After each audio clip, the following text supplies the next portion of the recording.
일본의 다카이치 사나에 총리가 중의원 예산위원회에서 무시무시한 말들을 쏟아냈습니다. 대만 유사시는 일본의 존립 위기 사태다. 집단적 자위권을 행사할 수 있다. 자, 이게 말의 무게가 이게 실감이 잘 안 나는데 이게 지금까지 한 번도 어떤 역대 총리도 하지 못했던 말입니다. 대만 문제라는 거는 이제 일본이 군사 개입을 할 수 있는 어떤 하나의 가능성의 영역 또는 모호한 영역 여기까지는 얘기를 했는데 이것만 해도 지금까지 큰 진전이라 그랬는데 이게 아베가 했던 말들이거든요. 그런데 이번에 사나의 총리는 그거는 일본이 개입해야 되는 집단적 자위권의 사안이다. 이렇게 얘기를 한단 말입니다. 이게 야당인 입헌민주당의 오카다 가스야 의원의 질의에 대한 답변이었는데 이렇게 되니까 질문을 했던 오카야 의원도 놀란 거예요. 아니 무슨 무력 사용을 그렇게 함부로 얘기하냐. 총리는 가볍게 얘기하지 마라. 이렇게 얘기를 해버린 것이죠. 그 총리가 무력을 얘기했냐 했어요. 중국이 군함을 동원하여 해상 봉쇄를 하고 이를 풀려는 미군의 무력 행사를 한다면 일본은 존립위기 사태에 직면한다. 그렇다면 집단적 자위권의 산이라 이거죠. 그러면 이 얘기는 뭐야? 미국이 대만 해협 사태에 개입할 때 일본도 따라가겠다 이 얘기야. 그러니까 일본 정치가 발칵 뒤집힌 거죠. 지금 야당에서 성명이 나오고 난리가 났어. 뭐 전쟁에 휘말린다. 총리가 무력 행사라는 말을 너무 가볍게 쓴다. 요즘 말이에요. 사나의 총리가 지지율이 에이펙 회의 가서 시진핑하고 한판 붙었잖아요. 그래 놓고 80%가 넘어 86%까지 뛰니까 이제 눈에 뵈는 게 없는 거예요. 이제 말이 막 나와. 그러니까 이게 의회에서 이런 일이 벌어졌고 또 정부 내에서도 혼선이 벌어져. 그러니까 외무성 간부가 나와가지고 이건 총리 개인의 생각이다. 이게 있을 수 없는 일이 벌어지는 거죠. 거기에다가 고이즈미 방위상이 정부의 기존 입장이 바뀐 건 아니다. 이러면서 봉합을 하기 시작한 거야. 그러니까 총리 혼자서 그냥 튀어나가는 거야. 장관들이 따라가지 못해. 따라가지를. 그리고 역시나 중국의 격렬한 반발이 있었던 거죠. 주 오사카 중국 총영사인데 뭐라 그러냐. 머리 나쁜 정치인이 선택한 죽음의 길이다. 죽음의 길로 기어들어온다면 그 더러운 목을 베버릴 수밖에 없다. 아유, 이게 현직 외교관이 하는 말이라니까. 그만큼 심각한 거예요. 총리의 목을 쳐버리겠다는 거 아니야. 자, 그러는데 이게 다카이치 사나의 자기 정치라고. 온만 군데 이렇게 들쑤셔가지고 벌집을 만들어 놓으니까 오히려 일본 국민들은 환호하는 사람들이 많겠죠. 자, 그런데 마찬가지예요. 윤석열이가 막 계엄 선포한다 뭐 한다 할 때 사령관들이 혼비백산해가지고 아유 조금 이따 하시죠. 그 정도 병력 갖고 안 됩니다. 그래도 막 그냥 자기 망상에 취해가지고 밀어붙이잖아요. 지금 사카이가 그런 거예요. 지금이 이런 상태라 난 굉장히 위험하게 보는 거예요. 자, 왜 그런가? 그러면 자위대가 집단적 자위권을 행사할 능력이 되는가? 우선 현실을 봐야 될 거 아닙니까? 현실을. 이게 반은 맞고 반은 틀려. 우선 말이에요. 일본이 지금 가진 어떤 그 전력을 보면은 일본의 군사력이라는 것은 방패는 있는데 창은 없다고. 말하자면은 때리는 걸 막고 차단하는 능력은 되지만은 상대방의 코를 뿌려뜨릴 수 있는, 코피를 나게 할 수 있는 변변한 주먹은 일본이 없단 말이에요. 이 현실을 봐야 돼요. 자, 우선 방패라 그러면 세계 최고죠. 이지스함. 미국 다음으로 많은 이지스함을 갖고 있어요. 이 이지스함을 동원하면 중국에서 날아오는 탄도미사일을 요격하는 미사일 방어가 가능하다. 그 다음에 대잠수함 능력. 이것도 세계 1위죠. P1, P3 해상 초계기가 이게 70대가 넘어. 우리나라 지금 뭐 10대인가 11대인가 그래요. 이 해상 초계기, 소류급, 다이게이급, 최신의 잠수함 전략. 이거로 해서 대만으로 향하는 미 항모 전단을 중국이 때리려고 하면 일본이 막을 수 있다. 그래서 이런 부분에서 기여가 가능해요. 이것도 이제 방어 전략이라고 보는 거예요. 두 번째는 이제 일본이 갖고 있는 지리적 이점인데, 대만 바로 옆에 한 110km 지점에 요나구니 섬이라고 있어요. 그리고 오키나와로 이어지는 난세이 제도가 펼쳐져 있다. 이게 일본령이다. 그러면 이 난세이 제도가 중국 해군이 태평양으로 나가는 걸 막아내는 거대한 해상의 만리장성이라. 이게 거대한 장벽이자 가라앉지 않는 항공모함이다. 여기에 미군의 핵심 기지가 와 있다. 그러니까 우선 일본이 이 열도가 중국을 포위하는 구조라는 이런 이점이 있다는 거지. 자, 이렇게 보면은 일본이 든든한 미군의 우방이 될 수가 있죠. 대만 사태 때. 기여도를 높일 수 있다. 여기까지는 인정. 맞아, 여기까지는 되는 거예요. 그러면은 이런 게 이제 방패 역할이라 그러면은 대만 사태의 집단적 자위권 행사라고 하는 어떤 강도 높은 군사작전까지 가능한 거냐? 이건 공격 전력이 있어야 되는 거거든요. 그런데 여기서 문제가 생기는 겁니다. 일본의 아킬레스건은 전투 지속 능력에 문제가 있다. 우크라이나 전쟁 보십시오. 현대전이 탄약 소모전이에요. 무지무지하게 많은 탄약이 필요해요. 그런데 지금 평화헌법에 묶여있는 일본이 미사일, 포탄 이런 어떤 그 생산 기지가 형편없다. 전쟁 비축탄이 절대적으로 부족하다.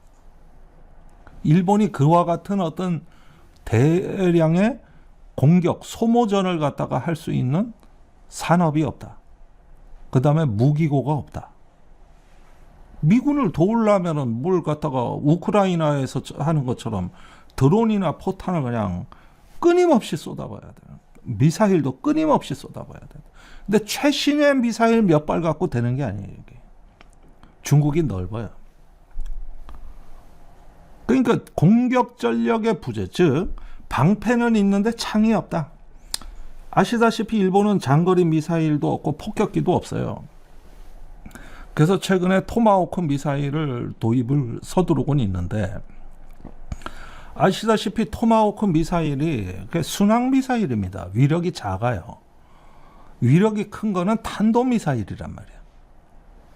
근데 순항 미사일 갖고 되겠어? 거기에다 수백 발 정도 도입한다 그랬는데, 아니 토마호크 같은 경우는 이건 갖다가 어떤 정밀 타격은 가능하지만은 광대한 기지를 불능화하기에는 역부족이고, 그 다음에 표적이 분산되어 있는 중국에 대해서도 이게 가능하겠냐, 이런 거고요.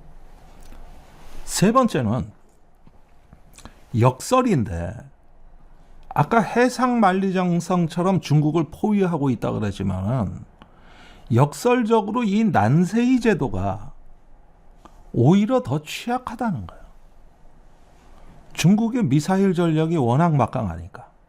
이 난세이 제도에 있는 오키나와 같은데 그 대형 기지 있는 거 좋은 표적이 된다는 거죠. 그 지금 중국의 둥펑 미사일이 계속 현대화되고 있지 않습니까? 자, 그래서 이 부분을 종합적으로 정리한 보고서가 나온 적이 있어요. 이게 이제 CSIS 작년에 대만 침공 워게임 결과가 발표가 됐잖아요. 자, 여기서 이제 이걸 갖다가 종합적으로 결론을 내렸는데, 결론은 이겁니다. 미국, 일본, 대만이 연합하면 중국의 대만 점령은 실패한다. 연합하면. 그러나 이 미국, 일본, 대만 연합 승리의 필수 전제 조건은 일본의 즉각적이고 전면적인 참전이다. 여기서 참전이란 기지 사용을 허용하고 자위대가 미군 지원에 나서는 것을 의미한다. 만약에 일본이 중립을 지키거나 기지 사용을 거부하면 미국은 이길 수가 없다. 그러니까 다시 말하면 미국과 일본은 함께 싸울 때만 승리한다. 여기서 한 가지만 빠져도 안 된다는 거죠. 자, 그러면은 다카이치 얘기가 일본이 독자적으로 싸우겠다는 선언이 아니라 미국이 싸울 때 우리가 같이 가서 싸우겠다는 얘기 아니야. 이렇게 해석을 해보면은, 자, 여기서 한 가지 이제 우리가 봐야 되는 겁니다. 이 보고서가 나올 때 미국 정부는 바이든 정부였다고. 근데 지금은 트럼프 정부입니다. 이미 인도 태평양의 전력을 트럼프가 빼돌려가지고 남미의 베네수엘라나 콜롬비아나 이런 데도 지금 투입을 하고 있고, 중동 전쟁이 아직 끝나질 않았다고. 그러면은 지금 트럼프의 성향은 뭐냐면은 미국이 대만 해협에 가서 우리가 앞서 싸울 테니 일본 니들이 좀 도와줘. 이게 바이든 정부였다면 트럼프는 그게 아니라 우린 빠질래. 일본이 더 많이 싸워줘. 그러는데 일본이 이걸 받아들일 수 있냐 이거죠. 이 보고서가 나올 때하고 조금 상황이 다릅니다. 자, 이거 하나가 변한 게 있고, 두 번째는 일본이 대만 사태에 개입을 할 때 한반도에 그 불똥은 바로 뛰는 거예요. 주한미군이 개입하는 겁니다. 주한미군이. 그러니까 여기서 이 보고서에서도, 이 CSIS 보고서에서도 굉장히 중요한 건 뭐냐면은 한국의 협조도 절실하다. 한국의 협조도. 그러니까 이게 바이든의 어떤 정부 하에서의 기준, 이 군사 대비 태세를 기준으로 나온 보고서예요. 그런데 이게 깨진 겁니다. 그러면 일본이 지금 이런 어떤 그 상황을 살피지를 않고 우리가 대만 해협에 나가서 싸울 거야, 이렇게 말하면은 일본 자위대 사령관들이 좋아할까? 안 된다니까. 안 된다고. 일본이 뭐 사무라이의 칼이라 그러는데 칼은 번뜩이지. 근데 그 칼을 잡고 있는 손은 갱년기 노인처럼 떨리고 있어. 평화헌법 못 바꿔. 그 다음에 대규모 군수산업 인프라 못 깔아. 방위비를 GDP 2% 늘린다고요? 하세월입니다. 언제 늘립니까? 그러니까 자기들의 힘의 한계라는 게 있는데 말로만 앞서가면서 중국으로 한판 뜨는, 그렇게 해서 안보 포퓰리즘을 내세워가지고 지지율을 끌어올리는 얄팍한 속셈이다. 이건 윤석열의 계엄 선포하고 비슷한 수준의 망상이다. 예. 그것보다는 일단은 지금 미국이 힘들고, 그 다음에 한국, 일본 같은 나라들이 이 동아시아, 인도 태평양에서의 새로운 질서, 어떤 중견국 질서를 만들어서 다시 공존과 평화로 가는데 매우 기묘한 중견국가 역할이 필요하다 그러니 우리 한번 모여서 협조를 해보자. 다자간에 협력을 해보고 중견국끼리 한번 협력을 해서 이 혼란스러운 세상에서 평화와 번영을 달성할 수 있는 새로운 질서를 한번 모색해보자. 이런 말을 일본이 한다면은 얼마나 박수를 받게 돼. 근데 대만으로 쳐들어간다? 아니 도대체 일본에서 정부가 감당 못하고 일본 자위대가 감당 못할 얘기를 질러버려가지고 이걸 가지고 국내 정치로 하는 이 일본판 윤석열이다.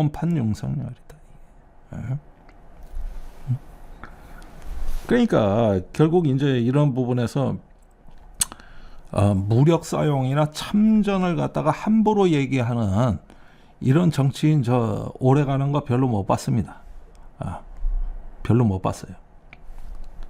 결국 또 하나의 군사적 모험주의가 출현했다. 모험주의가 출현했다.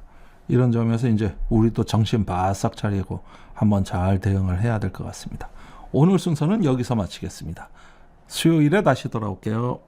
나의 보험 가입 상태를 믿을 수 있는 정직한 보험 전문가가 객관적으로 체크해서 공정한 평가와 합리적 대안을 제시하는 마이보험 체크를 소개합니다. 마이보험 체크는 보험 가입자의 이익을 가장 중요하게 생각합니다. 마이보험 체크는 35개의 손해보험, 생명보험 회사를 취급 판매하고 있기 때문에 한 회사만 추천드리지 않습니다. 고객의 상황에 맞지 않게 무조건 보험료가 비싼 보험 상품을 팔아 수익을 챙기려는 게 아니라 고객에게 가장 필요하고 합리적인 상품을 제안하고 있습니다. 가입 보장은 크고 폭넓게, 보험료는 저렴한 최적의 보험 상품을 정직하게 추천해드립니다. 마이보험 체크는 상담 후에도 고객에게 절대 부담을 드리지 않습니다. 귀찮게 계속적으로 연락하지 않기 때문에 상담 신청하셨던 분들이 오히려 연락을 기다렸다고 전화를 먼저 주시는 분이 계실 정도랍니다.